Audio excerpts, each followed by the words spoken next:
Bonjour à toutes et à tous, c'est les amis Squad 5. Aujourd'hui, on se retrouve pour un nouvel épisode de On en reparle. Après avoir fait deux épisodes dont on parle sur Toy Story 1 et 2, avoir fait un épisode dont on reparle sur Toy Story 3, on termine enfin ce petit arc sur Toy Story avec le quatrième film pour un nouvel épisode dont on reparle avant la sortie du cinquième film dont j'ai très hâte de voir la sortie au cinéma. Donc, on va commencer directement par le résumé du film pour ceux qui ne l'auraient jamais vu. Dans ce film, du coup, on va suivre Woody qui, ayant toujours privilégié bien la joie de ses enfants, et on dit durant les 3 premiers films, puis Bonnie cette fois-ci, va du coup tenter d'être toujours dans cette dynamique. Et lorsqu'il va aller à l'école avec Bonnie, il va du coup faire la connaissance de Fourchette, du coup qui est la nouvelle création et le nouveau jouet de Bonnie. Et du coup qui va faire en sorte d'être un peu son sensei, son mentor, dans le sens où Fourchette ne se considère pas comme un jouet, il se considère plutôt comme un déchet, vu qu'il est fait à partir de déchets, dans un sens, plutôt des matières d'activité manuelle. Et il va être un peu du coup son grand frère, dans un sens, et lui expliquer tout ce que peut faire un jouet, tout ce que peut apporter un jouet, et donc va tenter de le protéger du monde qui l'entoure. Et du coup, Woody également de son côté va lui découvrir à quel point le monde peut être grand pour les jouets et qu'il n'y a pas que la possibilité d'être un jouet pour un ou une enfant. Donc voilà pour le résumé du film. Le film, en termes de points positifs et négatifs, la durée du film qui est vraiment bonne, le film dure 1h40. Et plus on avance et plus les films Toy Story sont de plus en plus longs. Donc j'espère que le cinquième film le sera tout autant. Le concept du film est sympathique également. Le concept est bien de partir de la chambre de Bonnie et là du coup d'être dans une fête foraine. C'est très intéressant, on voit d'autres dynamiques, d'autres principes de jouets, etc. différents. Et malgré que certains jouets, j'ai l'impression, sont un peu mis de côté, surtout tout ce qui est les jouets de Bonnie. Désormais, certains n'ont pas fait le voyage, donc sûrement parce qu'il n'y avait peut-être pas les voice actors, ou qu'ils avaient juste pas besoin de développement. Comme vous pouvez sûrement voir également dans le fond visuel et sur la miniature, il y a le retour de la bergère de Bo, que l'on n'avait pas vu depuis Toy Story 2.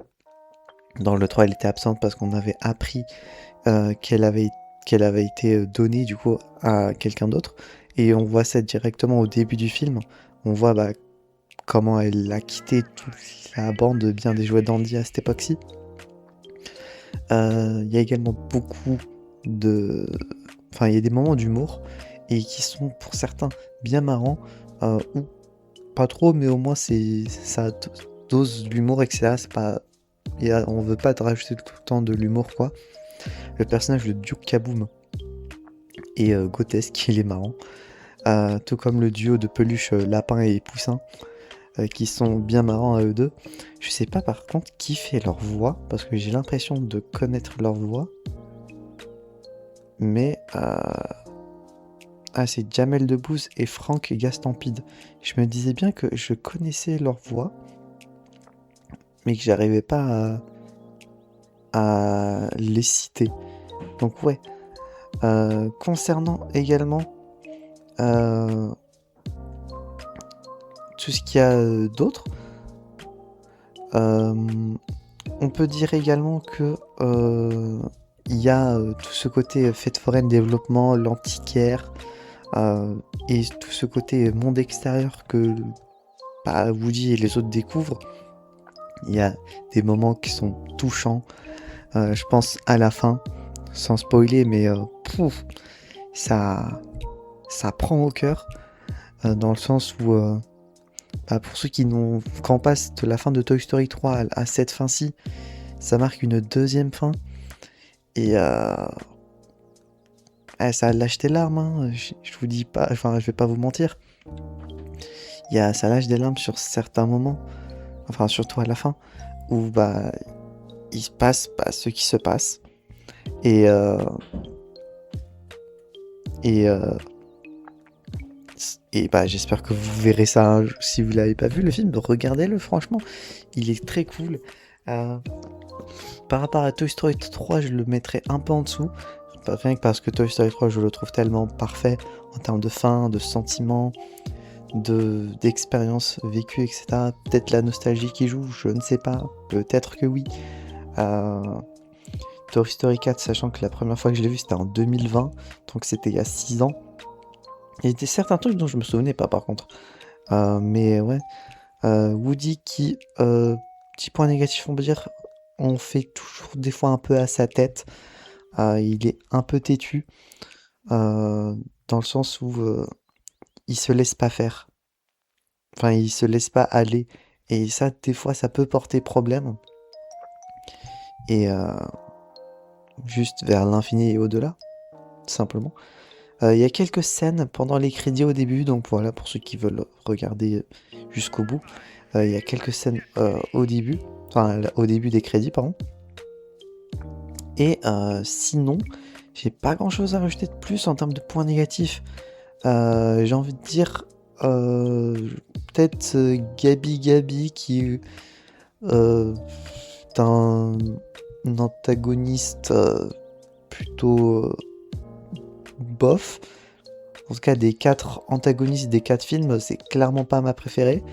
Euh, je pense que en termes d'antagoniste, ça doit se jouer entre Sid et Lotso. Le mineur d'or est en dessous de Gabi Gabi.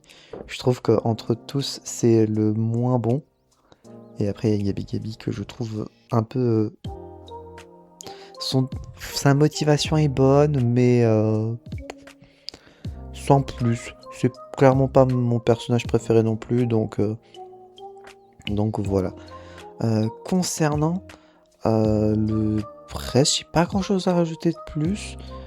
J'ai passé un bon moment devant le film. Pour ceux qui ne l'auraient jamais vu, bien évidemment, regardez-le. Si vous avez jamais vu Toy Story 4, regardez-le. En plus, ça vous fera du coup un développement pour la sortie du 5. Parce que selon mes souvenirs, je crois que en plus de Woody, on a peut-être le retour d'autres persos. Et la scène du début, en point positif également, que je trouve très sympathique. La scène de sauvetage. Et là, bah, du coup, la scène également où on voit comment la bergère finit avec quelqu'un d'autre. Et globalement, j'ai dit tout ce que j'avais à dire. Concernant la note sur 10, j'ai décidé de mettre 8 sur 10 pour le film Toy Story 4. La première fois étant que j'avais mis 7, donc ça fait un point supplémentaire. Donc globalement, pour Toy Story, pour la saga, en termes de notes, ça fait 3, 4, 1, 2. Le 2 étant, j'ai l'impression, rien qu'en termes de notes, c'est le moins bon, entre guillemets. Mais en termes d'expérience, il est tout aussi sympa que les autres. Voilà, j'espère que ce petit arc et bien d'épisode dont on parle sur Toy Story vous aura plu. La prochaine fois, normalement, ça sera sur l'épisode sur le 5e film. J'espère que cet épisode dont on reparle vous aura plu. Si c'est le cas, n'hésitez pas à vous abonner, à mettre un petit pouce bleu, à mettre en commentaire votre avis sur le film si vous l'avez regardé sans spoiler, bien évidemment, si votre commentaire sera supprimé. Et si vous n'avez pas vu le film, est-ce que vous comptez le regarder? C'est dispo sur Disney+, et sûrement sur d'autres plateformes. Et d'ici là, on se retrouvera donc, j'espère, la prochaine fois pour de prochaines aventures. C'est de 25 et je vais vous dire enjoy!